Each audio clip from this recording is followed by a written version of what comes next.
conversar. É, queria, eu queria agradecer a presença de vocês, mais uma vez a participação e a contribuição do Heines, que está quietinho, caladinho aí. Agradecer a Estefânia e o Paulo por ter aceito o convite. O Paulo é proctologista em Belo Horizonte, no Hospital Feliz Roxo, onde eu fiz residência, né? Então, me sinto meio em casa com ele, apesar de ser outra geração, mas é muito bom ter um colega mineiro aqui. Essa é a nossa última reunião do ano e provavelmente também será a nossa última reunião online.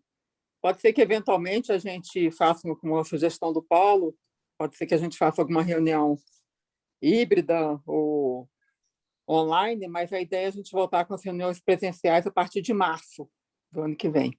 Tá? Então, Estefânia, você apresenta o Paulo aí e agradecer muito a presença de vocês. Bom, boa noite a todos, então. Hoje o Paulo vai falar para a gente um caso clínico de doença de Crohn, né? O Paulo é um médico coloproctologista e colonoscopista do Felício Roxo, Mater Dei Biocor, é mestre e doutor em cirurgia pela UFMG, e é membro titular da Sociedade Mineira e Brasileira de Coloproctologia. Então, vamos lá, Paulo? Prazer, tá? Ter você aqui com a gente.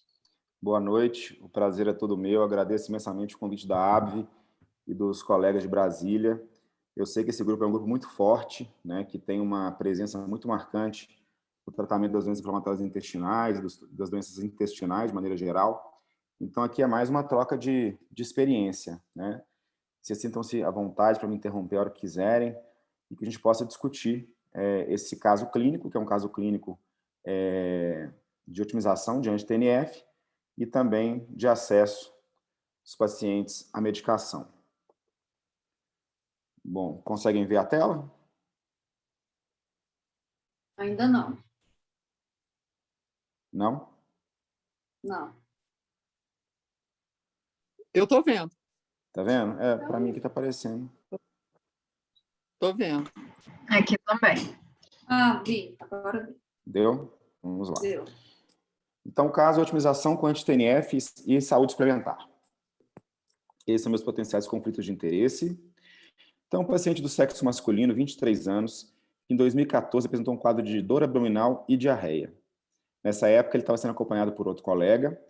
O colega indicou uma colonoscopia que mostrou áreas de erosões em todo o colo e ilho terminal, com úlceras em alguns pontos, como mucosa normal entre as úlceras e poucas úlceras no reto. Na época, o colega deu o diagnóstico de doença de Crohn, isso foi em 2014, iniciou prednisona 40 mg dia, que foi retirada em 2 meses, e iniciou também mesalazina 4 gramas de oral, né? Só fazendo um comentário em relação a essa mesalazina, a mesalazina ela não tem, né, um benefício comprovado nesses casos de doença de Crohn moderada, então a mesalazina nesse caso não seria a minha opção, só fazendo um adendo em relação a esse tratamento iniciado. Porém, após a suspensão desse corticoide, retornaram os sintomas em menor proporção.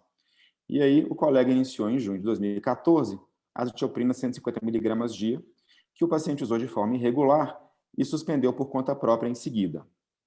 E aí ficou sem tratamento até 2016, quando teve uma piora do quadro, em abril de 2016, com aumento da diarreia e dor abdominal. Nesse momento que eu avaliei o paciente, ele foi me encaminhado por um colega e o paciente estava emagrecido, com diarreia importante, vômitos e picos febris. E nesse momento eu já indiquei de cara a internação hospitalar. E aí, eu pergunto aos senhores o que fazer em relação a esse caso. Bom, primeiramente, é muito importante descartar quadro infeccioso, principalmente relacionado a citomegalovírus e clostridium. Além disso, eu sempre realizo uma propedeútica fecal. É muito importante que a gente tenha em mente que o tratamento das doenças inflamatórias intestinais ele é multidisciplinar e a gente tem já no nosso grupo, depois eu queria saber um pouco da experiência de vocês, no grupo de vocês, uma equipe, né, que nos dá todo esse suporte. Então, nós temos um nutrólogo que é especialista nas doenças inflamatórias intestinais, infectologistas, reumatos, dermatos, proctos, gastros. Então, assim, eu acho que é muito importante que a gente tenha essas reuniões multidisciplinares e que a gente também trate o paciente de forma multidisciplinar. Então, eu chamei o colega que faz esse suporte nutricional dos meus pacientes com doença inflamatória intestinal.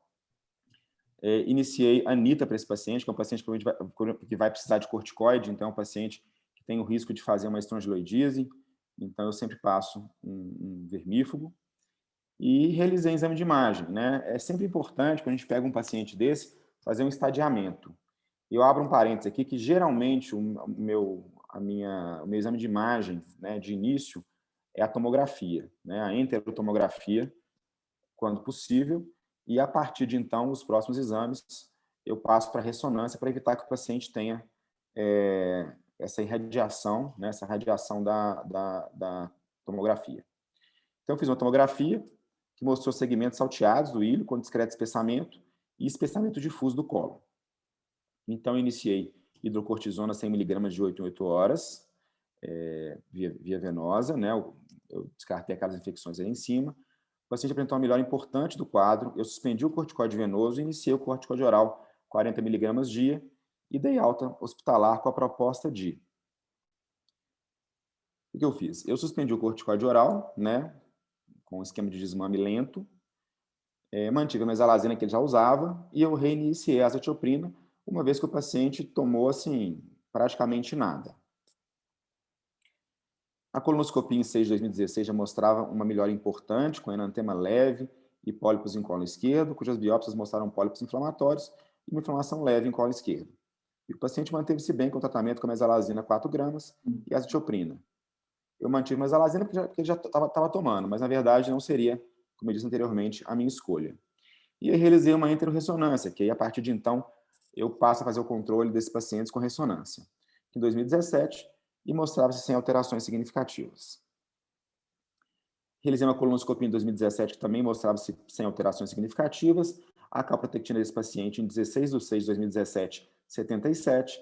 E no exame proctológico tinha uma discreta fibrose e uma irregularidadezinha no canal anal, nada significativo, bem inicial. Bom, no mês 8 de 2018, esse paciente começou com uma inapetência, dor abdominal, diarreia e muco nas fezes.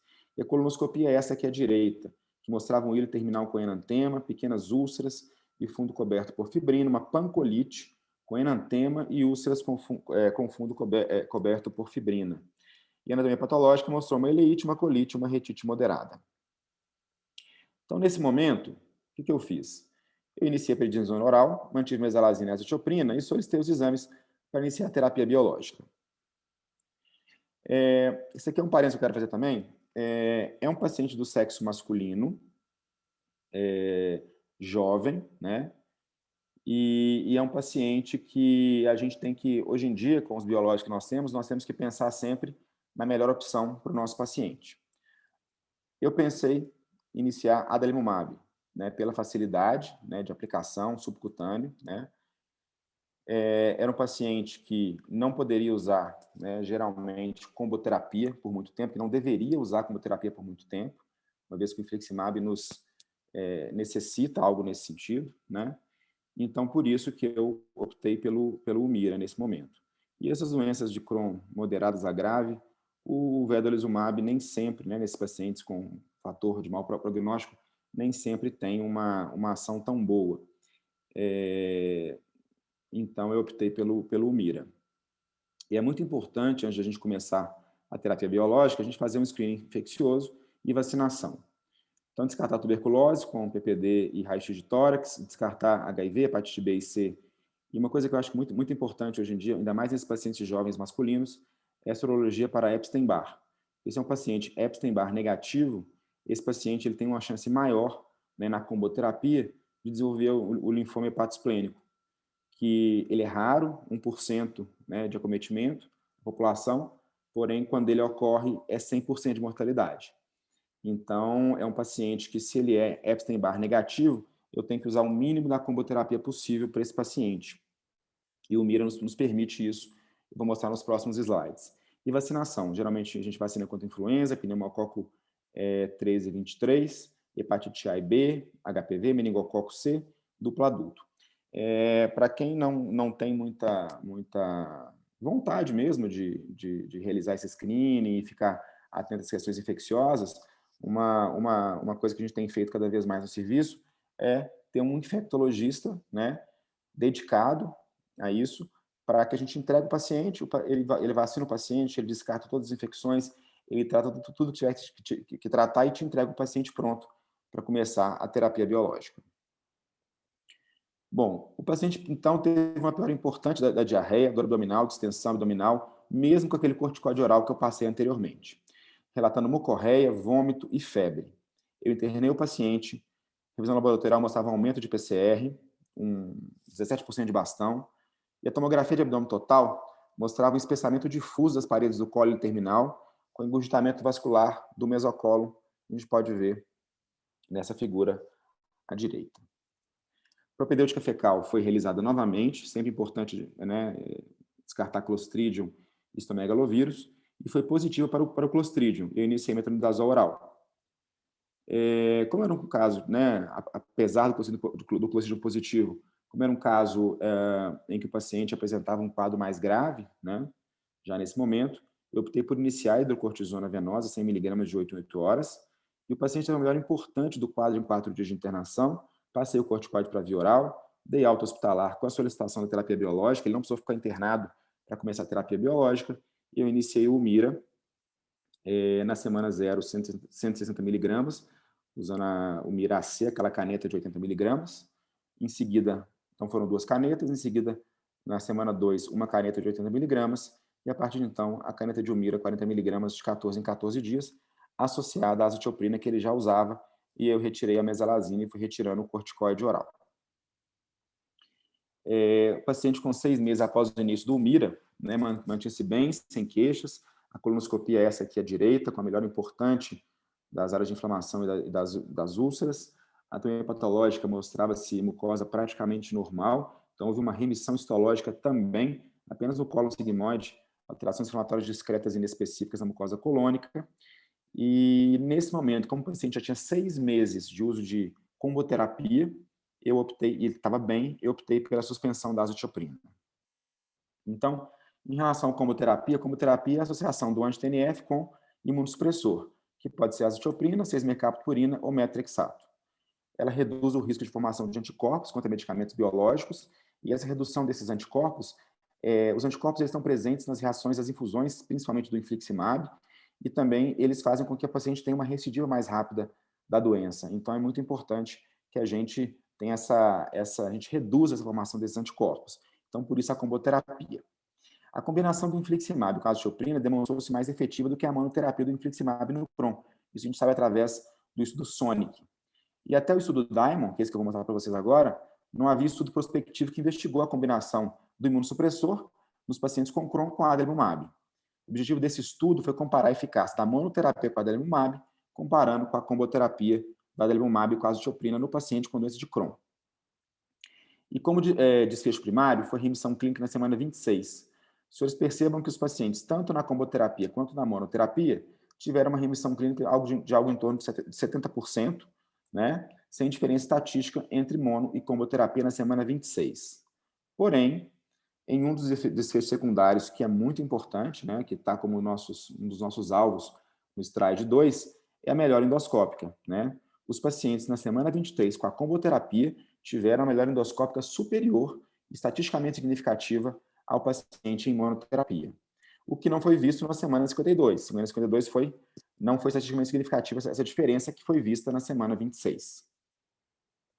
Então, com isso, nós podemos dizer que a monoterapia com a adalimumab e a combinação adalimumab e azatioprina foram igualmente eficazes para a manutenção da remissão clínica no período de 26 semanas, nos portadores de doença de Crohn. Porém, a comboterapia resultou em maiores taxas de melhora endoscópica do que a monoterapia na semana 26, mas não na semana 52. Então, por isso, com mais ou menos 6 meses, a gente opta pela retirada da azatioprina se o paciente está bem. Eventos adversos das medicações do estudo ocorreram mais frequentemente na comboterapia do que na monoterapia. Então, a comboterapia, além disso, traz mais efeitos adversos. E aí depois veio um estudo multicêntrico prospectivo randomizado e aberto, da Diamond 2, cujo objetivo foi avaliar pacientes em uso de terapia combinada, né, adalimumab e imatilpurina, e avaliar se essa manutenção da terapia combinada seria superior a suspensão da tiopurina, né, mantendo a monoterapia. Então, como é que foi feito o desenho do estudo? Pacientes com doença de Crohn, em remissão clínica, livre de corticoide, há mais de 6 meses, usando azithromycina e adalimumab. Num grupo, continuou, né, a comboterapia, e no outro grupo, descontinuou. Manteve só adalimumab. E o Diamond 2 nos mostrou o quê? Que não houve benefício no uso da azithromycina em terapia combinada com mira após 6 meses em pacientes em remissão clínica livre de corticoide. Então, viu que tanto a monoterapia quanto a comboterapia, os pacientes tinham uma remissão clínica semelhante, remissão laboratorial semelhante, remissão endoscópica, formação de anticorpos contra o adalimumab e nível sérico do adalimumab semelhante na mono e na comboterapia. Em 9 de 2020, o paciente que havia melhorado, né, a gente tem até tirado a azithromycina, ele iniciou um quadro dor abdominal, cólica, febre e diarreia. Foi solicitado nova propedêutica infecciosa, exames de sangue, urina, raio-x de tórax, investigação de infecção por Clostridium, cytomegalovirus, foi tudo isso excluído, né? O paciente não tinha nenhum critério infeccioso, e nesse momento a calprotectina, 11/2020, de 1.300. E aí o que fazer? Bom, essa revisão sistemática nos traz um embasamento porque a gente vai fazer nos próximos slides aí. A gente sabe que o risco, através da revisão sistemática, anual de perda de resposta do adalimumab foi 20,3 por paciente ano.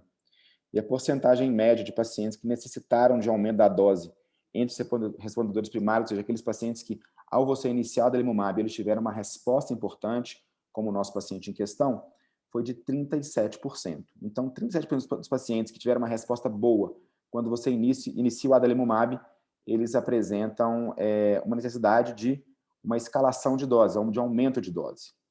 E o aumento de dose, nesse estudo, permitiu recuperar a resposta em 71,4% dos pacientes e levar a remissão quase 40% dos pacientes. Então, o aumento da dose do adalimumab em pacientes que estão perdendo a resposta permite recuperar a resposta na maior parte dos pacientes.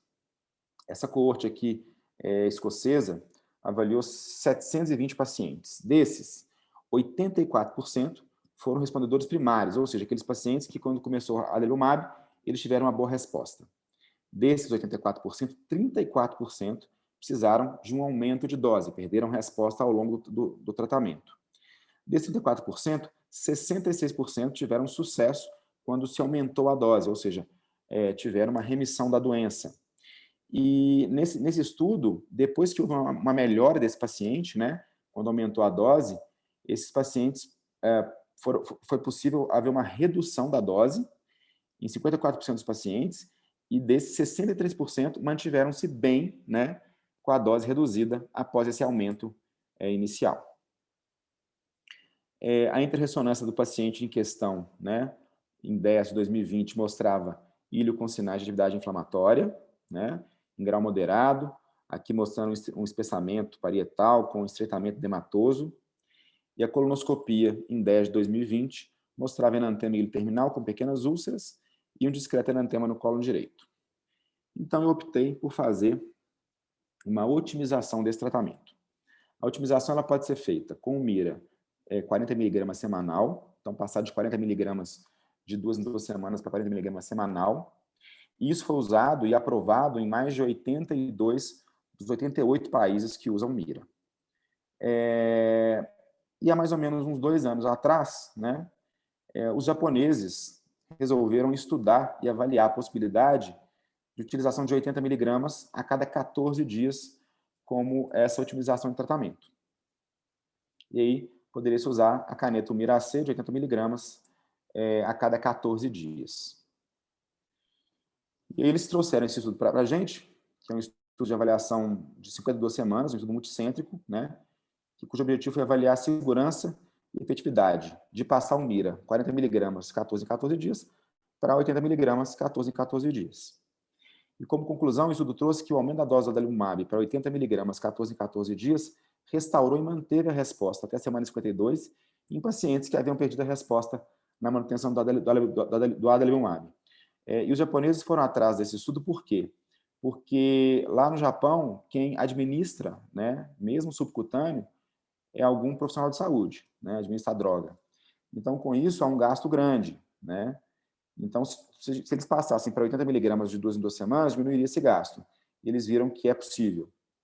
Inclusive, se for preciso, tem estudos mostrando que você pode otimizar o Mira 80 miligramas semanal, inclusive. Tá?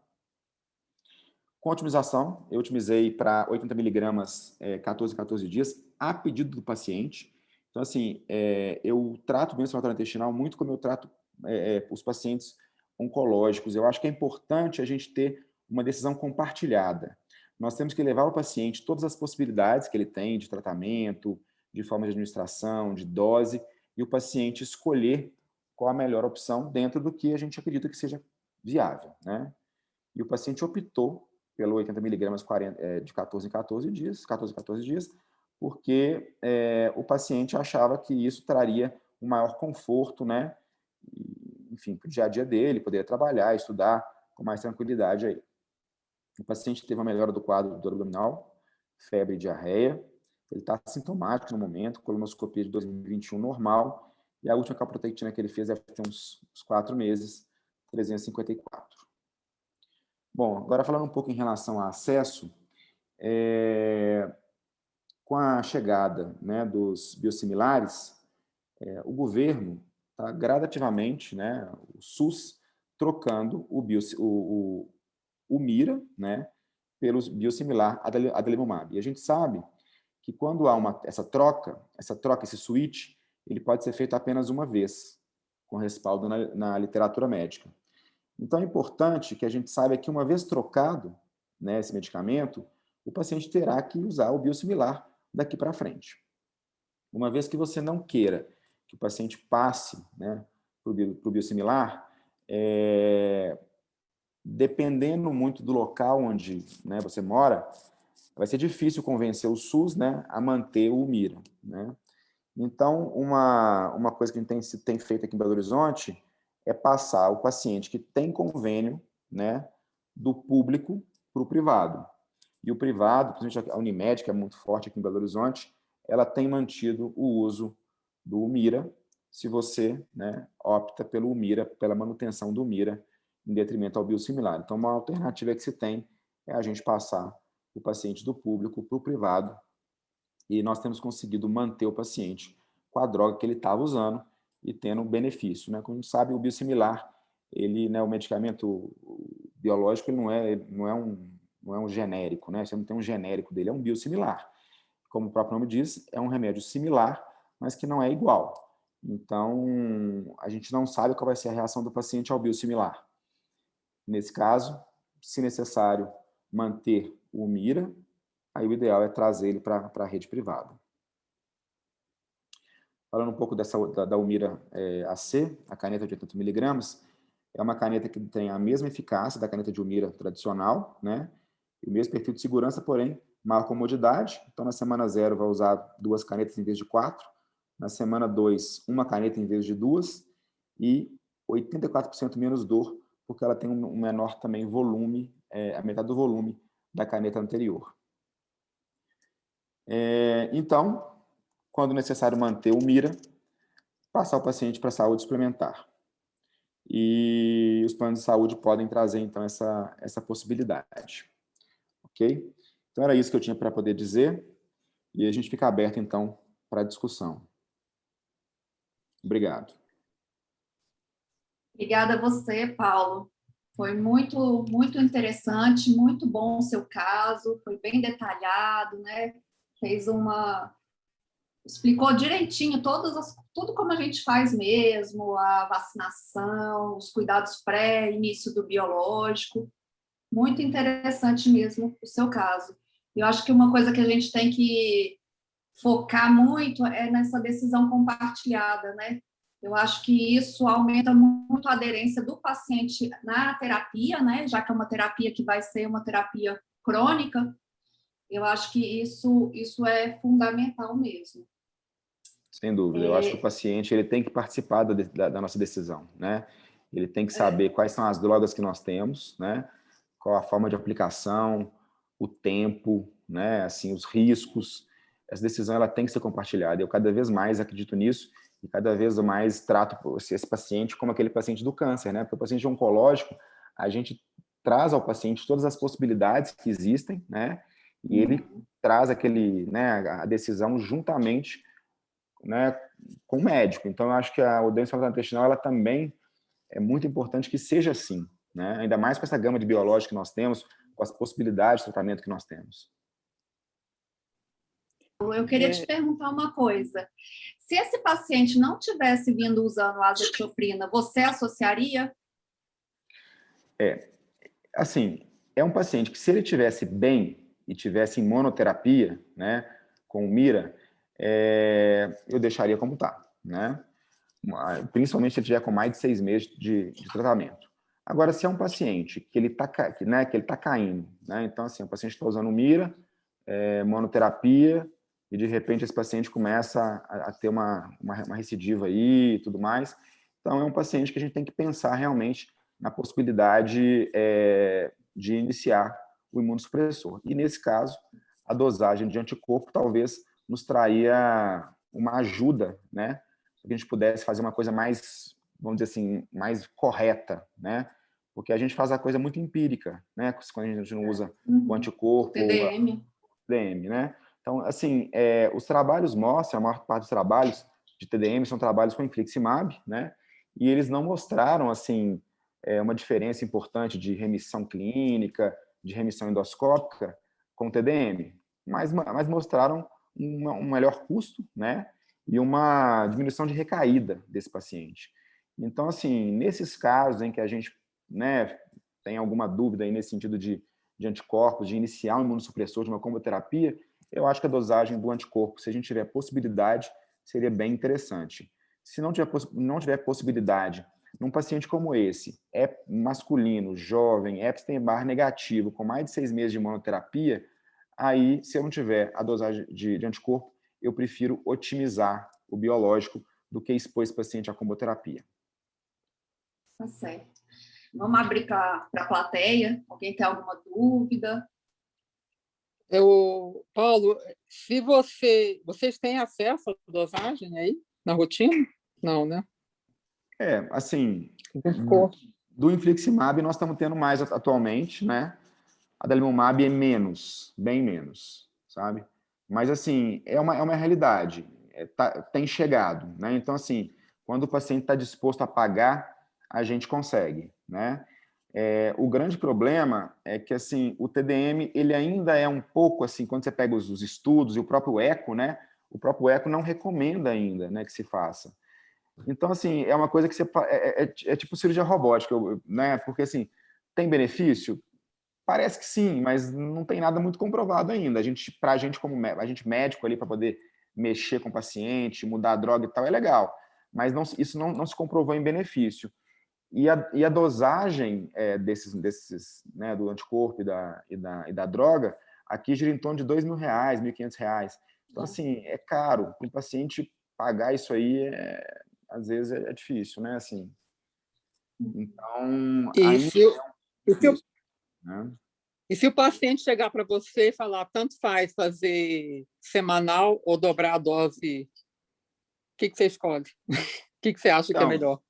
Eu atualmente tenho tentado fazer a cada 2 semanas, porque eu acho que, assim, a aderência ao tratamento é muito importante, né? E a gente vê que os pacientes que têm que ir toda semana acaba sendo uma coisa um pouco mais difícil, um pouco mais complicada. Então, eu acho, assim, essa possibilidade de a cada 2 semanas bem interessante, e o paciente acaba usando apenas, né, uma caneta da Umiracê, que dói menos também, inclusive, e vai a cada 2 semanas. Então, assim, eu acho que, né, se fosse em mim, eu queria que fosse a cada 2 semanas. Os trabalhos têm mostrado que a eficácia é muito semelhante. Então, pensando em aderência ao tratamento, eu, hoje em dia, opto por 2 em 2 semanas, mas eu trago as 2 opções ao paciente, né? Aí o paciente escolhe. Mas eu, particularmente, prefiro a cada 2 semanas.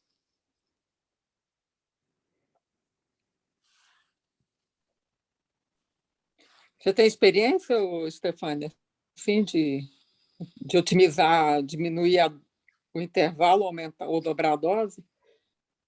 Porque eu tenho alguns pacientes com dose otimizada com infliximab, mas os que eu tenho, eu dobrei a dose. Também dobrei a dose. Mas com adalimumab Eu não tenho experiência, eu só tenho com infliximab. Tanto no... Com a adalimumab, eu tenho experiência de fazer de semanal. E o infliximab, o que eu vejo? Por exemplo, eu tenho um paciente que, às vezes, ele, igual hoje, um que eu tratei, ele falou, doutora, quando está perto de dar 8 semanas, eu começo a ter dor articular, diarreia. Então, aí eu acho que vale a pena você talvez reduzir. Ele fala assim, com 40 dias depois da aplicação, eu já estou sentindo sintoma. Então, aí eu acho que vale a pena encurtar o tempo. Né? Se for sem sintomas, talvez valeria a pena dobrar a dose em 8 semanas. Mas do adalimumab, todos que eu tenho foi 40 mesmo, semanal. Tanto no infliximab quanto no adalimumab, você pode, inclusive, se for preciso, você pode dobrar a dar o dose. espaço e dobrar a dose, né?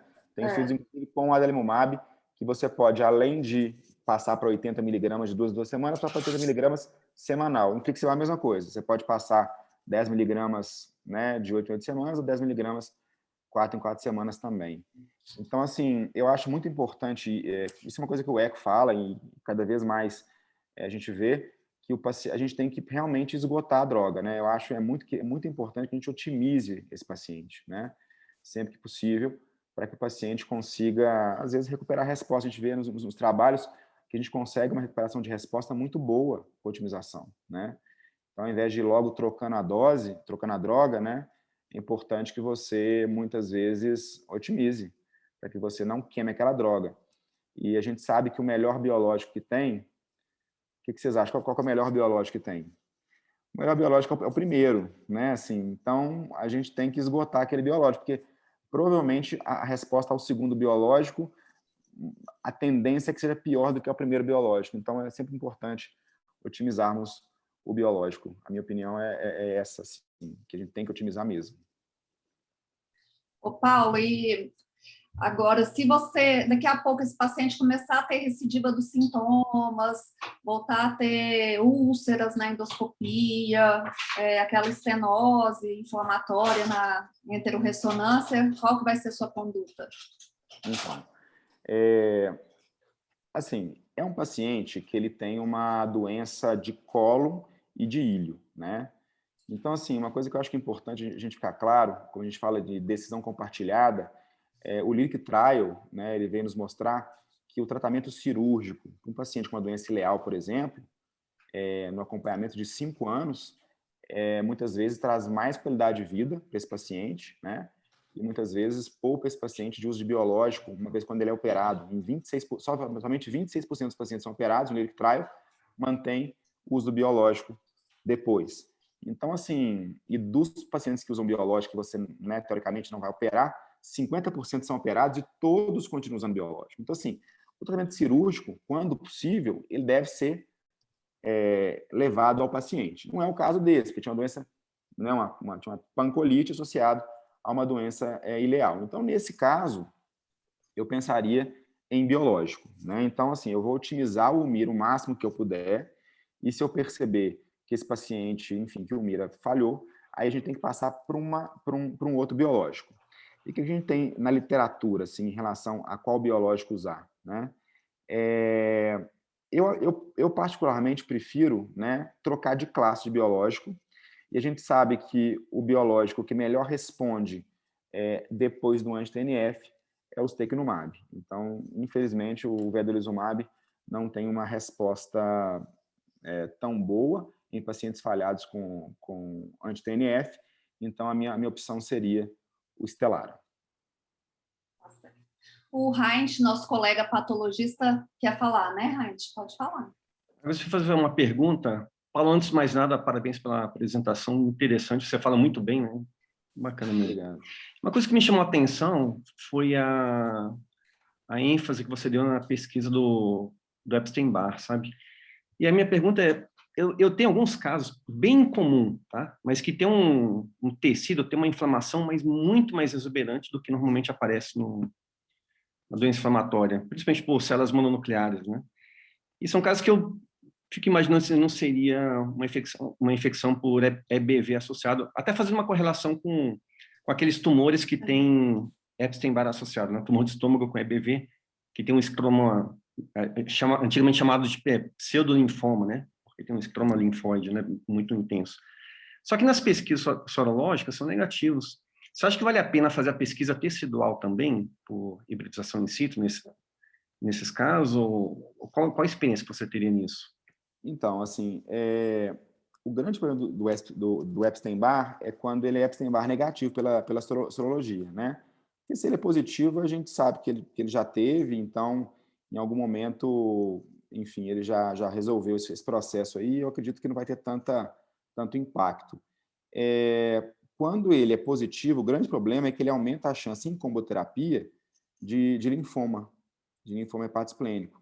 Então, essa é a nossa principal preocupação, né?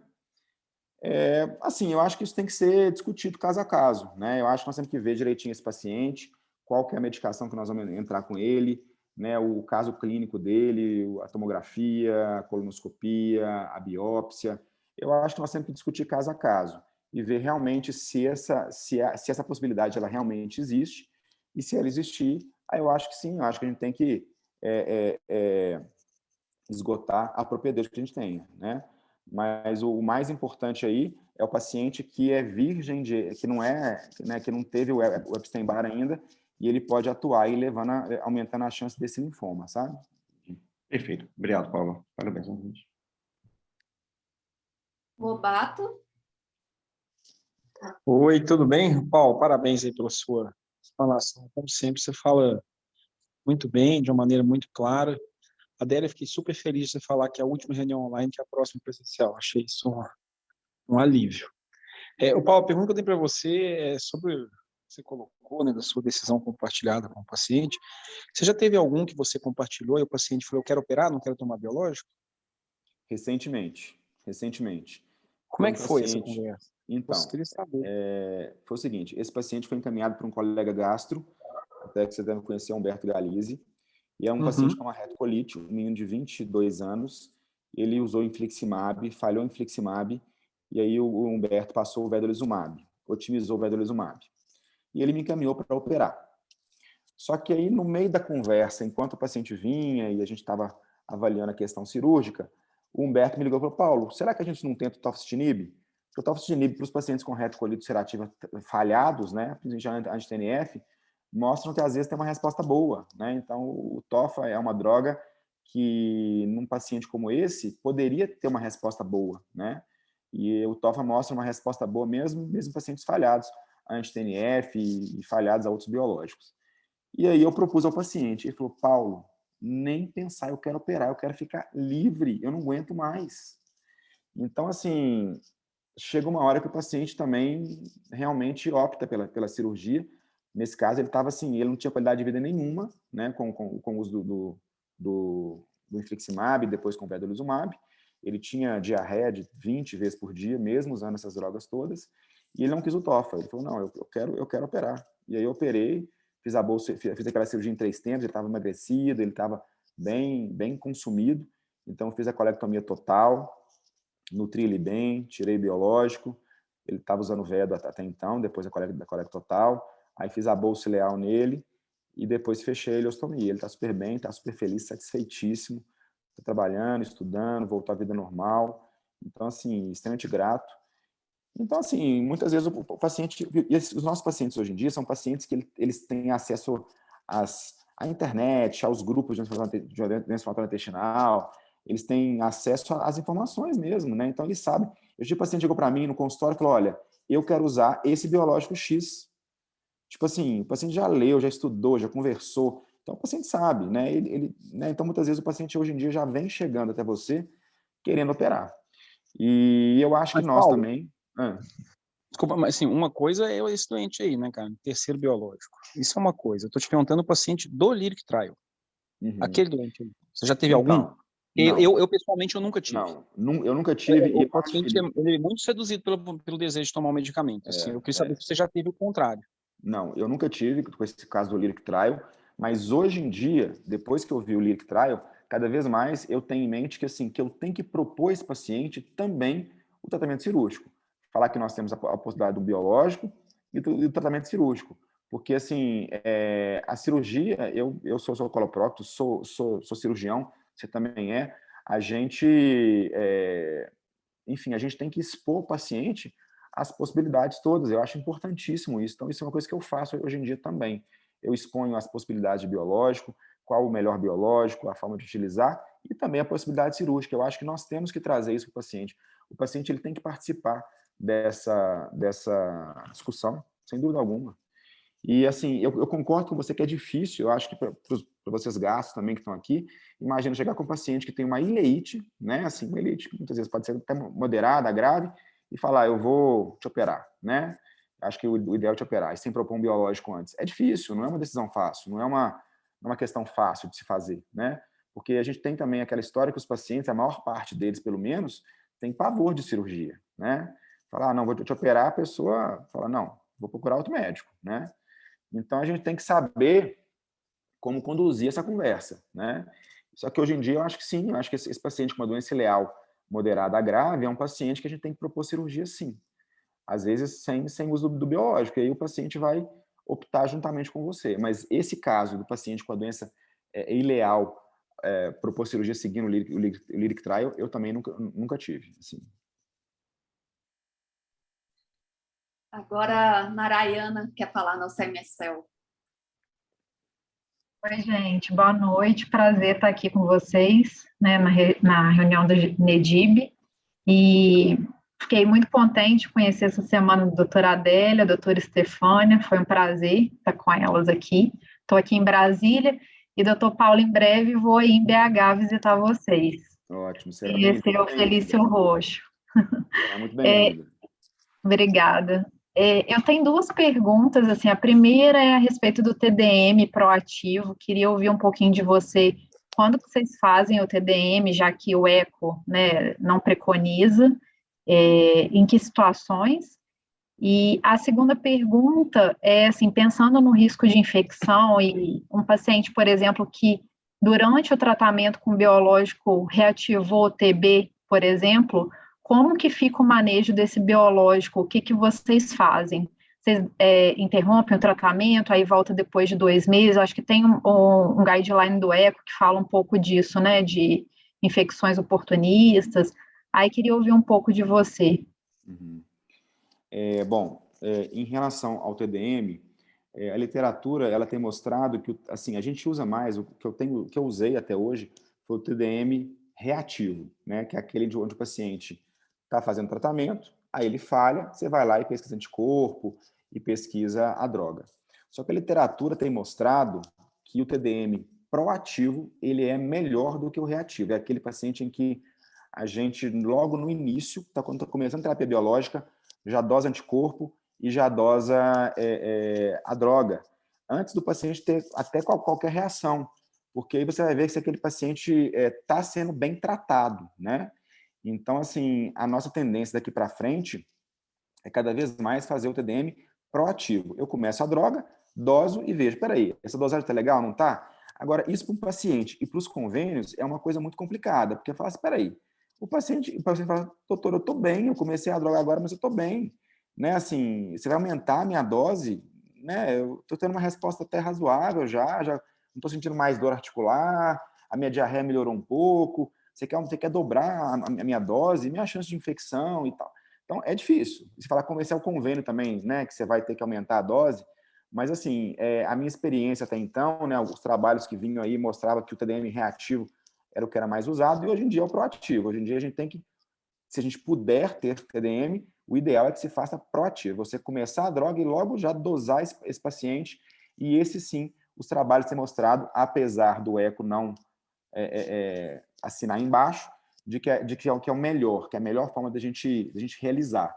Só que convencer os convênios e convencer o paciente disso, até eu também, às vezes, me sinto um pouco convencido, assim, né, de que talvez essa seria a melhor opção, já chegar e já dosar tudo, e se estiver com a dosagem baixa, já otimizar e tudo mais. Mesmo que a gente sabe que o valor, ele ainda é um pouco empírico, né, a gente não sabe ainda se aquele valor é aquilo mesmo, a gente sabe que para a doença perianal, fistulizante, tem que ser um pouco maior, enfim, então a gente não sabe muito bem quanto, então assim, ainda é uma zona um pouco cinzenta em relação ao TDM, mas pensando em TDM, o ideal é sempre que possível fazer ele proativo, Mas, obviamente, ao longo do tratamento, quando perder resposta, aí a gente faz o TDM reativo, e é o que eu tenho feito mais até então reativo, mas agora a gente tem tido, com esses trabalhos saindo, essa possibilidade aí de realizar o TDM proativo, que é o que parece ser o melhor. Em relação à questão de tuberculose, é o seguinte, eu acho que é importantíssimo que a gente tenha um infectologista junto. Então, essa decisão ela é compartilhada, e eu tenho um infecto que está do meu lado ali para a gente poder tratar. Agora, uma coisa importante dizer é o seguinte, esses pacientes que têm uma tuberculose reativada, que têm doença desmielinizante, insuficiência cardíaca, neoplasias e tudo mais, é um paciente que os anti-TNFs habitualmente são drogas que você tem que segurar um pouco a mão com elas. Então, assim, se eu tiver uma reativação de tuberculose, né, durante o uso do biológico, eu tenho que, primeiramente, né, eu interromperia o biológico, chamaria o infecto, a gente trataria esse paciente durante o tempo que o infecto achar conveniente, mas eu discutiria, sim, a possibilidade de troca desse biológico por um biológico que tem um perfil de segurança um pouco melhor em relação à tuberculose.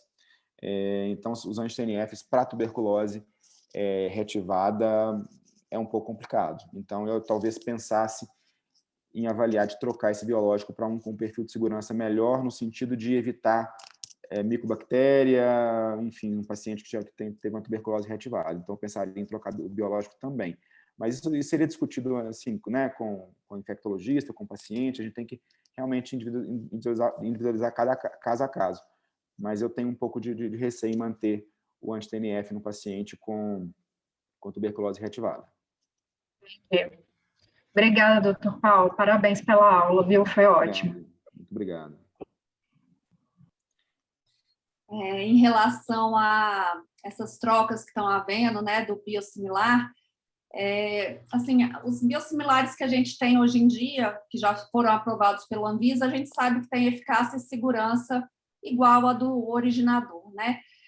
Mas o que a gente tem que focar, e às vezes a gente não tem um paciente que vai poder ir para o plano, né, Paulo? Então, assim, que esse paciente pode fazer um single switch desde que ele esteja em remissão da doença, né? Então, assim, tem que estar com a coluna cicatrizadinha, as provas de atividade inflamatória adequadas e sem sintomas. Se puder, não trocar num paciente descompensado é o ideal. Mas isso, eu acho que com esse tanto de biosimilar que vai chegar, a gente tem que estar preparado para isso, porque não vai ser fácil, não. Não né? vai, não. Vão ser vários pacientes descompensados que vão vir aqui em Brasília, eles fazem uma cartinha assim, olha, na secretaria a gente só tem o biosimilar, assine que você está ciente, e se não tiver ciente, ele não vai receber medicação, se não autorizar. Entendeu? Então, a gente fica meio no... Pra gente é obrigado, né? Você é obrigado. A gente é obrigado, porque você vai deixar seu paciente descuidado? É bem complicado mesmo. Bem complicado. Olha, na prática, eu não acredito que a gente vai ter controle nesse paciente. Eu não acredito. A gente fica nessas discussões teóricas, bonitas, né, politicamente corretas, mas na prática eu não acho que a gente vai ter. Quando eu trabalhava no hospital de base, a Stefania lembra disso, quando entrou o biosimilar do infliximab, eles fizeram infusão no paciente meu, na mesma infusão, injetaram as duas drogas. Tá? O original e o biosimilar. Então, assim, a enfermagem, muitas vezes, quando introduziram o biosimilar, a enfermagem não foi alertada. Quem fez a infusão não sabia, injetou as duas drogas no mesmo paciente. Então, na prática, eu vou ser bem sério, eu sou cética. Eu acho que vai ser bem complicado. Na saúde, nos convênios, tudo bem, como o Paulo colocou. Mas no SUS, a gente não vai nem saber o que eles estão fazendo e como estão fazendo. Essa é uma visão. E o problema vai ser a farmacovigilância, vai ser... Agora, eu acho que isso já tem acontecido lá na Europa, né? E eles já estão fazendo vários estudos com múltiplas trocas. Na psoríase em placas, né? Já tem o Voltaire, começando na doença de Crohn esse Voltaire também. E a gente torce para que a múltipla troca tenha resultado, né? Porque senão vai ser um caos mesmo. E vão entrar vários biosimilares, né? Não vai ser um só. Né? Então, assim, não já estão entrando vários. Então, eu estava comentando com uma colega ontem, gastro, e ela trabalha no centro de infusão e ela que prescreve. Então, ela falou, Paulo, imagina eu com vários biosimilares aqui, prescrevendo para vários pacientes diferentes, né? Assim, esse é, sei lá, o infliximab, esse é o Renzima, esse é não sei o quê, esse é não sei o que lá. E aí, fatalmente, vai haver confusão ali, vai haver troca, vai haver... Enfim, é isso mesmo. Eu acho que a situação é bem complicada, né? Vai ser bem complicada, ainda mais no SUS, né? Que o controle ainda, às vezes, ainda pior, né? Porque o paciente também não tem uma informação boa da droga que ele usa, como é que ele usa, às vezes é um pouco confuso, né? Enfim, é difícil. É uma situação bem, bem complicada que nós vamos ter aí, né? Vocês são um grupo multidisciplinar? Como é que funciona o tratamento seus aí da doença inflamatória intestinal? Olha, no particular, a gente tem realmente o grupo multidisciplinar, né? Que tem prócto, tem gastro, tem o pessoal da nutrologia, tem psicólogo, então é um grupo bem reforçado, sabe? A gente consegue, assim, atender todas essas demandas. No público, infelizmente, a gente ainda deixa a desejar. A gente tem a prócto e a gastro, e, assim, às vezes é difícil, sabe? Chegar na nutróloga, infecto, demora muito a aparecer, né? É aquela jornada do paciente que é bem complicada, às vezes.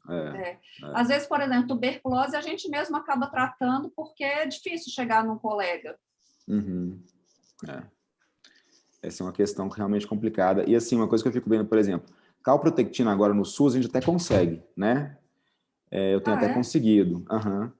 Agora, através de voucher? Não. Não, no hospital que eu trabalho já permite até no sistema pedir calprotectina. Ah, que maravilha, isso a gente não tem aqui. Agora, por exemplo, uma enterotomografia você não consegue. Né? Assim, aqui também, demora muito. Aquele paciente ali. Enterotomografia nem pensar, enterorressonância também não. Então, assim, o máximo que eu consegui é um trânsito intestinal, né? E, assim, cada trânsito, sim, que você fala, gente, né? Quer dizer, a gente realmente trabalha de uma forma difícil, né? Bem complicada no SUS aí, né? Com as possibilidades que nós temos, né? De tratamento. Realmente, a gente faz né? É bem difícil mesmo. Por exemplo, eu peguei uma paciente que ela parecia um quadro de doença de Crohn de intestino delgado. Não tinha nada no intestino grosso, nada em estômago. Mas e aí? Será que era mesmo? Né? Não tem, por exemplo, uma enteroscopia para biopsiar ali a lesão da estenose e ter o diagnóstico, né? E realmente é complicado. A gente, às vezes, arrisca, né? O que tem e vê se dá certo. Dá nó em pingo d'água, né? É isso mesmo. Mais alguma pergunta? Algum comentário? Bom. Paulo... Bom, eu queria agradecer muito a vocês. Pode falar. Eu ia encerrar, né, agradecendo o Paulo. Foi um prazer, Paulo, te conhecer. Muito boa a sua aula, igual os colegas falaram, você fala muito bem, né? Acho que agregou muito, né? Com certeza vamos ter outras oportunidades de te trazer e talvez até lá no Hospital de Base, que a gente tem um grupo de residentes para você passar a sua experiência. Foi muito bom mesmo. Muito obrigada. Muito obrigado. Eu queria encerrar chamando... Só um minutinho. Pode falar, Paulo. Pode falar, desculpa. Não, pode falar, eu falo depois. Eu queria chamar o Dr. Zé Augusto, que é o nosso mentor aqui, para falar com você e encerrar a reunião e falar que esperamos, né, que a gente volte a presencial ano que vem. Dr. Zé Augusto, cadê o senhor?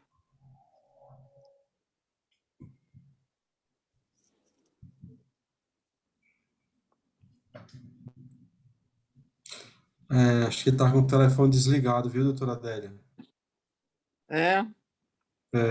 Então, pode encerrar aí, Paulo. Muito obrigada, viu? Bom, fica com você. Eu quero agradecer demais a ABV, a todos vocês pela oportunidade. Para mim foi um prazer enorme participar. Eu estou à disposição e gostaria mesmo, eu sei que vocês são todos experts, gostaria mesmo que a gente pudesse fazer alguma reunião em conjunto aí em algum momento, né, que vocês possam vir a Belo Horizonte, eu ir aí até Brasília. Para mim vai ser um grande prazer. Acho que a gente tem que trocar figurinha mesmo, porque eu sou apaixonado por doença intestinal, gosto muito, trato os meus pacientes aqui, enfim, com muita dedicação, e vejo que vocês fazem da mesma forma, e eu gostaria muito de estar sempre em contato com vocês para a gente poder fazer um trabalho legal. Podem contar comigo e muito obrigado. Muito bom, doutor Paulo. Boa noite, pessoal. Raimundo. Eu também gostaria muito, foi realmente bem interessante a aula do doutor Paulo, parabéns. Queria também, em nome da ABVI, agradecer a presença do senhor, doutor Paulo, e de todos vocês que participaram conosco, né? Então, sempre que possível, nós vamos estar incentivando aí a educação médica continuada, viu? Obrigado a todos. Muito obrigado.